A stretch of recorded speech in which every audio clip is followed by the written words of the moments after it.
Hello, everyone. Thank you so much for joining me today and for all the amazing support you've been giving to this channel. It truly motivates me to keep creating content that not only helps you improve your English, but also makes you think about different aspects of life. Today, we're going to talk about something that has become a huge part of our lives: social media and its addictive nature. I think this topic will resonate with many of you, and as we explore it together, I hope it will be both useful and thought-provoking. Plus, listening to this podcast will definitely help you practice your English listening skills. Let's start with a question. How much time do you spend on social media every day? Be honest. If you're like most people, it's probably more than you'd like to admit. I'll share a little about my own experience. A few months ago, I realized that the first thing I did in the morning was check my phone. Not to turn off the alarm, but to scroll through Instagram, Twitter, or whatever app caught my attention that day. Before I knew it, 20 or 30 minutes had passed, and I hadn't even gotten out of bed. It was like my brain was wired to seek that instant gratification. Those likes, comments, and updates. I remember one particular day when I decided to pay attention to how often I reached for my phone. It was shocking. I wasn't even aware of how automatic it had become. I'd check my phone while eating, while watching TV, even during conversations with friends. One moment really stayed with me. I was sitting at a cafe with a group of friends. Instead of talking to each other, we were all on our phones, scrolling through apps, liking pictures, and replying to messages.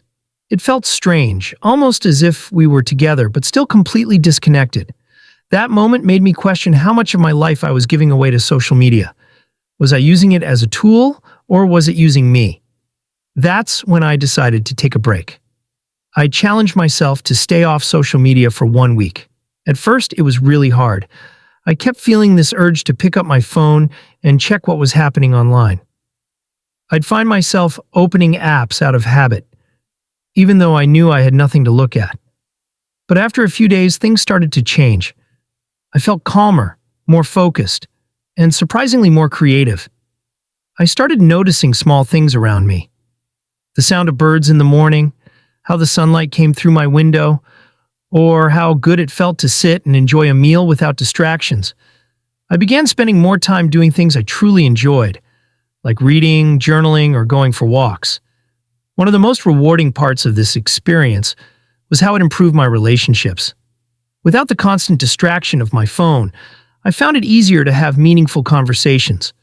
I was more present with the people around me, and that made a big difference.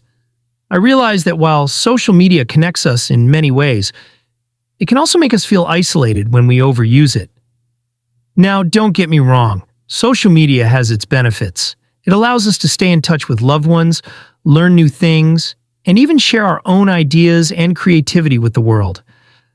The problem arises when it becomes a distraction from real life, when it starts controlling how we spend our time.